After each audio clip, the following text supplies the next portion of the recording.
नमस्कार बच्चों, आपका online platform bright career coaching में बहुत ही स्वागत है। और इस वीडियो की श्रृंखला में हम आज के जो टॉपिक लेकर के आए हैं, आज का टॉपिक है कैरियर टाइप। ठीक है बच्चे, पहले जानेंगे कैरियर टाइप क्या होता है।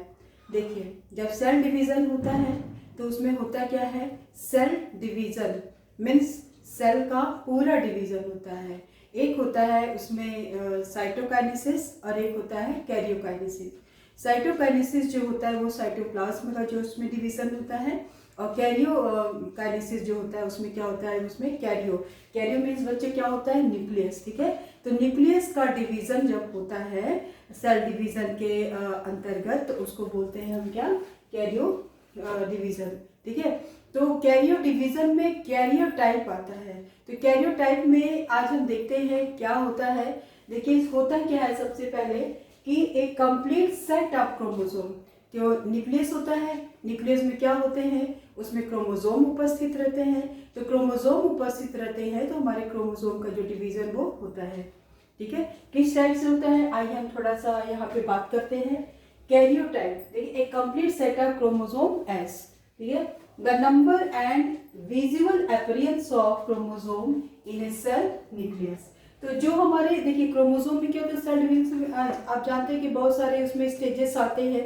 तो किस स्टेज में हमारे जो क्रोमोसोम होते हैं बिल्कुल क्लियर अपीयर होते हैं। ठीक है, उसमें हम करते क्या है कि देखिए किस स्टेज में होते हैं, उसमें होते हैं मेटाफेज में होते हैं। ठीक है, मेटाफेज में जो होते हैं क्या होते हैं, जो क्रोमोसोम बिल्कुल क्लियर हमें दिखाई देते हैं। और आइए हम इसको पॉइंट्स के रूप में जानते हैं। उसमें अरेंजमेंट होता है, क्या होते हैं, देखिए कैरियोटाइप के अंदर हम क्या पढ़ेंगे, क्रोमोसोम के शेप, साइज, अरेंजमेंट, सब चीज को हम इसमें कैरियोटाइप के अंतर्गत हम पढ़ेंगे। ठीक है, तो उसमें होता है क्या है, देखिए, A complete set of chromosome as the number and visual appearance of chromosome in a cell nucleus। जैसे हमने कहा कि जो न्यूक्लियस होता है, जो उसमें विजुअल जो अपने क्रोमोसोम जो अपीयर होते हैं उस, ठीक है, तो ये इसके अंतर्गत, इस पॉइंट्स के अंतर्गत ये आ रहे हैं। नेक्स्ट पॉइंट क्या है, इसके देखते हैं। It include A number and arrangement of chromosome, their shape, size and position and sequence staining. ठीक है, सीक्वेंस स्टेनिंग। अब इसमें देखिए एक शब्द आया है, क्या है, स्टेनिंग आया है। तो स्टेनिंग को हम यहाँ पे थोड़ा सा, स्टेनिंग में हम क्या करते हैं कि हम स्टेन कर सकते हैं। ठीक है, स्टेन हम कैसे करेंगे, क्रोमोसोम को हम स्टेन करेंगे तो उसमें क्या होता है, उसमें मेटाफेज अवस्था में, जो मेटाफेज होती है सेल डिवीजन का, उसमें जो है हमारा क्या होता है, क्रोमोसोम क्लियर दिखाई देते हैं। तो क्लियर जब उसमें दिखाई देते हैं तो हम उनको स्टेन करके और भी उसको क्लियर देख सकते हैं। कैसे देख सकते हैं बेटा, देखें। और एक चीज और है कि कैरियोटाइप को जो है, कैरियोटाइप को जिस ब्रांच में स्टडी करते हैं उसको क्या बोलते हैं, कैरियोलॉजी कहते हैं। ठीक है, कैरियोलॉजी। जैसे हमने बताया क्या, कैरियन में होता है न्यूक्लियस, न्यूक्लियस का अध्ययन को क्या बोलते हैं, क्या बोलते हैं, इसको न्यूक्लियोलॉजी नहीं कहेंगे, क्या बोलेंगे, कैरियोलॉजी। ठीक है, समझ में आई बात। अब इसमें देखिए स्टेनिंग के बाद जैसे हम कर रहे थे, तो स्टेनिंग में क्या होता है, देखिए क्या होता है, जियम्सा स्टेन होता है। जब जो क्रोमोसोम को हम कलर कर सकते हैं, स्टेन कर सकते हैं, वो क्या होता है, कौन सा स्टेन होता है, जियम्सा स्टेन होता है। ठीक है, और उसके बाद ये जियम्सा स्टेन हम उसको कैसे तैयार कर सकते हैं हमारे अपने लैब में, उसमें आइए देखते हैं। देखिए 1 ग्राम जियम्सा पाउडर लेते हैं 266 ml मेथनॉल में। ठीक है, 66 मेथनॉल में मेथनॉल में हम क्या लेते हैं, 1 ग्राम जियम्सा पाउडर ले लेते हैं। ठीक है, और उसके बाद क्या करेंगे, 66 ml ग्लिसरीन भी हम उसमें ऐड करते हैं। उसके बाद जब वो कंप्लीटली डिसॉल्व हो जाता है तो हमारा वो क्या होता है, सॉल्यूशन तैयार हो जाता है। और सॉल्यूशन तैयार हो जाता है, उसको हम कितने डिग्री पे उसको हम अपना स्टोर करते हैं, 4 डिग्री सेंटीग्रेड पे इसको स्टोर करते हैं, मीन्स उसको फ्रिज में हम रख सकते हैं। ठीक है, अब हमारा स्टेन तैयार हो गया। अब जब हम स्टेन करते हैं तो जियम्सा स्टेन करते हैं, उसको क्या बोलेंगे, जियम्सा स्टेन। ये हमारा स्टेन ये तैयार हो गया। अब उसमें देखिए जो क्रोमोसोम में एडेनिन और थायमिन रिच होता है, ज्यादा मात्रा में होता है, उसको वो किस कलर में आ जाते हैं, वही जल्दी स्टेन होते हैं और हमें डार्क बैंड के रूप में, एक बैंड के रूप में इस टाइप से हमें इस तरह से मुझे हम लोगों को शो करते हैं, दिखाई देते हैं। ठीक है, अब उसके बाद क्या होता है, ये जो कैरियोटाइप का जो क्रोमोसोम का जो अरेंजमेंट होता है वो क्या होता है, वो ऐसे होता है कि जैसे डिसऑर्डर होता है। डिसऑर्डर में हो जाएगा ये कि एक होता है हमारा इंक्रीजिंग ऑर्डर, एक होता है डिक्रीजिंग ऑर्डर। ठीक है, तो डिक्रीजिंग ऑर्डर के मतलब ये होता है लार्जेस्ट से स्मॉलेस्ट की तरफ से वो जो क्रोमोसोम का अरेंजमेंट हमें दिखाई देता है। ठीक है, और इसके बाद हम इसको इसका यूजफुल क्या है, इसका यूज क्या है, इसका यूज इस प्रकार से है कि डिफरेंट टाइप के जो हमारे जेनेटिकल डिजीज होते हैं उसको हम उससे पता कर सकते हैं। कैरियोटाइप के अंतर्गत हम उसको जितने भी हमारे पॉसिबल जो देखिए यहाँ पे है ना, वेरियस पॉसिबल डिजीज, जितने भी पॉसिबल डिजीज हो सकती है उसको हम पता कर सकते हैं। अब हमने ह्यूमन कैरियोटाइप की बात करते हैं। ह्यूमन कैरियोटाइप क्या होता है, ह्यूमन में कैरियोटाइप क्या होता है, जैसे कि हम ही सभी जानते हैं कि हमारे जो ह्यूमन में कितने क्रोमोसोम पाए जाते हैं, 23 पेयर्स पाए जाते हैं, मीन्स 46 क्रोमोसोम उपस्थित होते हैं।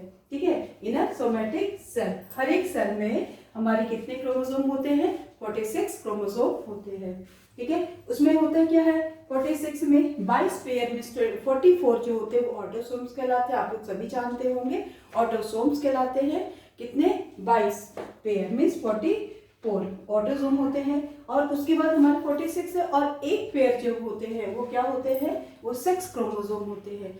सेक्स क्रोमोसोम में या मेल होंगे या फीमेल होंगे। मेल के क्या होंगे, XY क्रोमोसोम होंगे, और फीमेल के क्या होंगे, XX क्रोमोसोम होंगे।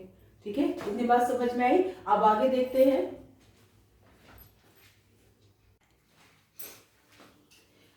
आइए बच्चों देखते हैं कि क्या है इसके आगे पॉइंट्स में जानते हैं। देखिए, पूरे ह्यूमन क्रोमोसोम को 7 ग्रुप में बांटा गया है। ठीक है, किस बेस पे, क्रोमोसोम के लेंथ और सेंट्रोमियर के बेस पर इसको पोजीशन, सेंट्रोमियर की पोजीशन के बेस पर इसको 7 ग्रुप में बांटा गया है। क्या है, A, B, C, D, E and F। ठीक है, अब हम ये देखते हैं कि A में क्रोमोसोम लेंथ है कि लंबाई है या फिर शॉर्ट है, क्या मीडियम में, क्या है। आइए देखते हैं। A में देखते हैं कौन कौन से पेयर में है, 1, 2, 3। शुरू की जो 3 है वो पेयर किस में आ जाएंगे, 3 तक A में आ जाएंगे, और क्रोमोसोम क्या है, ये लंबे हैं लेंथ में। B में क्या है बेटा, देखते हैं। B में 4 और 5 पेयर है, और ये भी लेंथ में है। ठीक है, C में क्या है, C में ये है 6, 2 पेयर है, 2, 12, और X है, और ये क्या है, ये मीडियम में है। ठीक है, D के क्या है, D क्रोमोसोम सेट क्रोमोसोम। अभी बताते हैं कि सेट क्रोमोसोम क्या है। आइए पहले देखते हैं इसमें कौन कौन से पेयर है। इसमें 13, 14, 15। ठीक है, अब देखते हैं इसमें E में क्या है, रिलेटिवली शॉर्ट है, और उसके बाद इसमें कौन कौन से, 16 से 18 तक, यानी 16, 17, 18। ठीक है, और F में क्या है, 19, 20।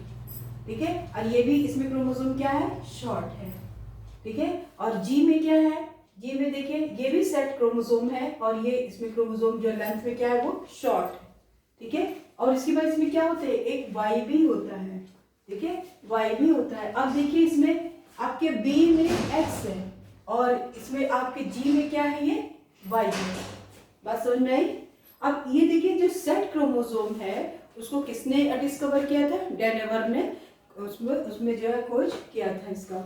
अब सेट क्रोमोसोम को हम सैटेलाइट क्रोमोसोम भी कहते हैं, इसके अलावा इसको मार्कर सैटेलाइट क्रोमोसोम भी कहते हैं।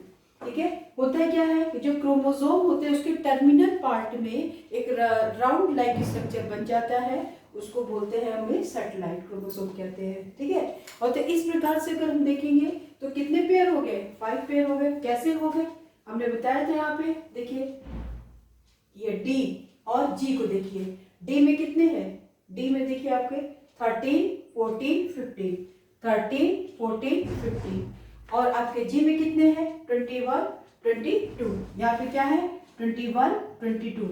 पूरे कितने हो गए, 1 पेयर, 2 पेयर, 3 पेयर, 4 पेयर और 5 पेयर।